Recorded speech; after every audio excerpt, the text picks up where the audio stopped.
एवं बहनों, आज हम सब यम द्वितीया यानी भैया द्विज के बारे में जानेंगे और उनकी कथा भी सुनेंगे।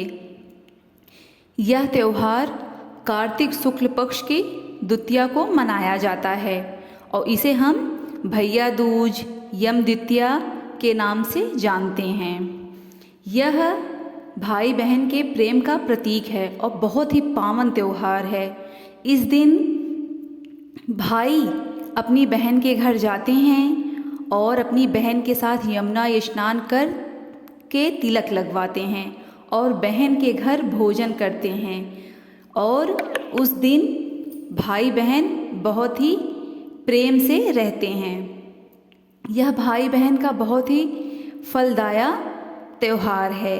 इस दिन बहन भाई की दीर्घ आयु के लिए भगवान से प्रार्थना करती हैं। भाई बहन साथ साथ यमुना में स्नान करके भाई बहन के हाथ से तिलक लगवाते हैं, बहन के घर भोजन करते हैं और यह काम बहुत ही फलदायी होता है।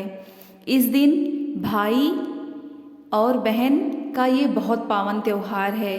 इस दिन बहन अपने भाई की दीर्घ आयु के लिए अपने यमदेव से प्रार्थना करती हैं कि हे यमदेव, मेरे भाई को दीर्घ आयु बनाए रखिएगा।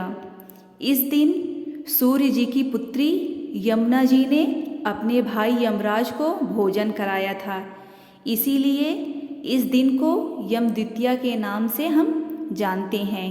इसीलिए इस दिन भैया दूज का त्यौहार मनाया जाता है। इस दिन श्रद्धा से अपनी बहन को स्वर्ण दान करना, मुद्रा दान करना चाहिए और यह बहुत ही फलदायी होता है। आइए हम इसकी कथा सुनते हैं। सूर्य भगवान की स्त्री का नाम संज्ञा देवी था। संज्ञा देवी की 2 संतान थीं, एक यमदेव हैं और दूसरी कन्या यमुना देवी हैं। संज्ञा रानी अपने पति सूर्यदेव से बहुत ही दुखी रहती थी। उनके तीव्र किरणों को वह सहन न कर सकती थी, इसी कारण वह बहुत ही दुखी और शोक में रहती थी और उन्हें बर्दाश्त नहीं कर पाती थी। तो वह कुछ समय के बाद सूर्यदेव को छोड़कर चली जाती हैं और अपनी छाया को सूर्यदेव के साथ रहने के लिए कह जाती हैं। सूर्यदेव की तेज किरणों को सहन नहीं कर सकती थी, इसी कारण वह उत्तरी ध्रुव प्रदेश में चली गईं और छाया को सूर्यदेव के साथ रहने के लिए कह गईं। उसी छाया से ताप्ती नदी तथा शनिदेव का जन्म हुआ। इसी छाया से अश्वनी कुमारों का भी जन्म हुआ, जो देवताओं के वैद्य बने। इधर छाया का यम और यमुना से प्रेम संबंध कम होने लगा। वह बच्चों के साथ मधुर व्यवहार नहीं करती थी। इससे खिन्न होकर यमदेव अपनी एक नई नगरी यमपुरी बसा लेते हैं। यमपुरी में पापियों को दंड देने का काम किया जाता था। इधर यमुना बहन भी गोलोक चली गई। बहुत समय व्यतीत हो जाने पर एक दिन यमदेव अपनी बहन को याद करने लगे और अपने दूतों को बुलाकर उनसे बताया कि आज मैं अपनी बहन को बहुत याद कर रहा हूँ। तुम लोग पृथ्वी लोक पर जाओ और मेरी बहन को ढूंढ लाओ। दूत पृथ्वी लोक पर गए। बहन यमुना को बहुत खोजा मगर वह ना मिली। फिर स्वयं ही यमदेव गोलोक गए, जहाँ विश्राम घाट पर यमुना जी से भेंट हुई। भाई को देखते ही यमुना बहुत ही खुश हो गई, हर्ष विभोर हो गई और बहुत ही प्यार से अपने भाई का आदर सत्कार किया। बहुत ही सुंदर आसन बिछाया, अपने भाई को नाना प्रकार के व्यंजन बनाकर जमाया। इससे यमदेव बहुत ही प्रसन्न हुए।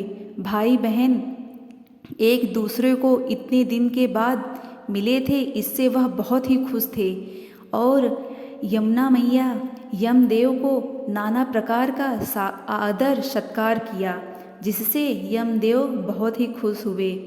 अब वह अपनी बहन से कहते हैं, बहन अब मैं जाऊंगा, पर तुम मुझसे कुछ मांगो वह मैं तुम्हें दूंगा। यमुना ने कहा, हे भैया, मैं आपसे यह वरदान मांगना चाहती हूँ कि जो मेरे जल में स्नान करे वह यमपुरी न जाए। यह बहुत ही कठिन वर था। इस वर को सुनकर यमदेव सोच में पड़ गए। वह सोचने लगे कि अगर मैं ऐसा वरदान बहन को दे दूंगा तो यमपुरी का अस्तित्व ही समाप्त हो जाएगा। अपने भाई को असमंजस में देख यमुना बोली, आप चिंता ना करो भैया, मुझे यह वरदान दे दो कि जो भाई बहन आज मथुरा की नगरी में स्थित विश्राम घाट पर स्नान करेंगे, बहन अपनी भाई को तिलक कराएंगी, भाई अपनी बहन के घर भोजन करेंगे, उस भाई को यम जी कभी परेशान नहीं करेंगे। इस तिथि को हर सज्जन अपनी बहन के घर जाएं और प्रेम से समय व्यतीत करें। मथुरा नगरी में स्थित विश्राम घाट पर भाई बहन स्नान करेंगे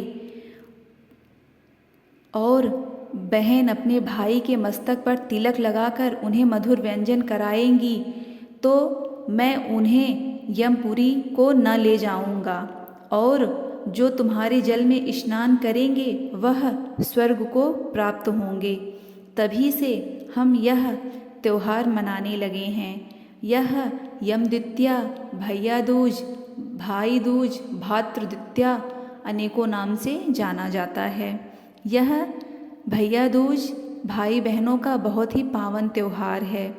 आप सभी को यमद्वितीया की हार्दिक शुभकामनाएं।